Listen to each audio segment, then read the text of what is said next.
It's great having you here. One of the things that I really want to know is your background. You're founder, COO, all that good stuff. We'll get more into the long list of achievements, but I always like to ask people how they felt their background helped to prepare them for the future. I come from a very large family. I've got 5 sisters. 5, yeah, and a very strong, independent mother.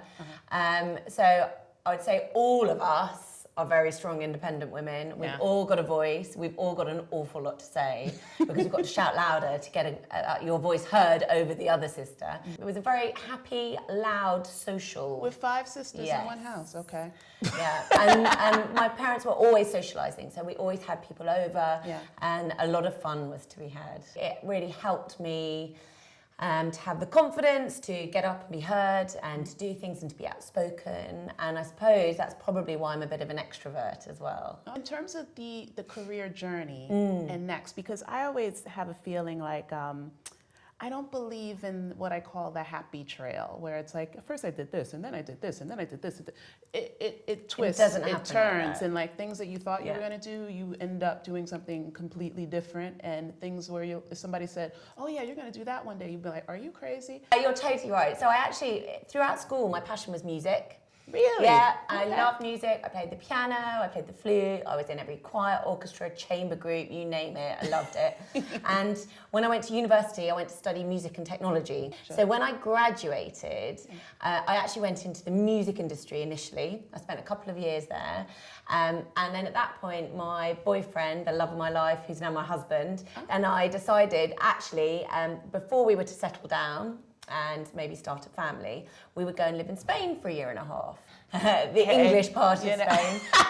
I went and worked for an advertising agency and he went to work for a design agency. And we had a brilliant year and a half. We had a year and a half of a lot of fun. When we came back, we then thought, okay, what are we going to do? And we thought, why don't we join forces? And why don't we start our own agency? And that was how the Pink Group came along. So before I started Phrasey, I ran a creative agency with my husband for 11 years.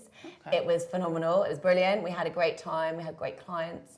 It was great fun, but it wasn't, we never had massive scaling goals like I do with Phrasey. So it was a different type of business, if you know what I mean. You sort of dipped your toe into exactly. A client of ours, who's now my co-founder, I've been working with him, Parry Malm, for 7 or 8 years, and he was what we called a pink ambassador, and every time he moved a job, he brought us in, and we got on really, really well. And one day he came to me and said, Vic, I've got this idea for a business.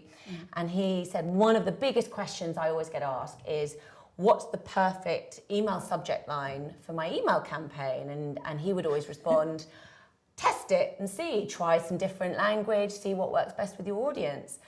And he then thought, well, I wonder if there could be a bit of tech that could write language for you to take away all of that guesswork.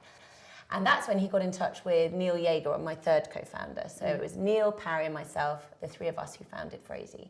Gotcha. And it was just by that, he was like, Neil's the one with the PhD in machine learning, machine vision. And Neil was like, well, I can actually build that. And at that point, then they came to me and said, Vic, we've got this idea. What do you think? We need help. Can you help us get the business up and running and run the business with us? And I was like, this is an amazing idea, I'm in. So I sort of did all of these steps from music to advertising to creative. To Marbella. And now, and now I've ended up in tech. But again, I wasn't an expert in either of those fields.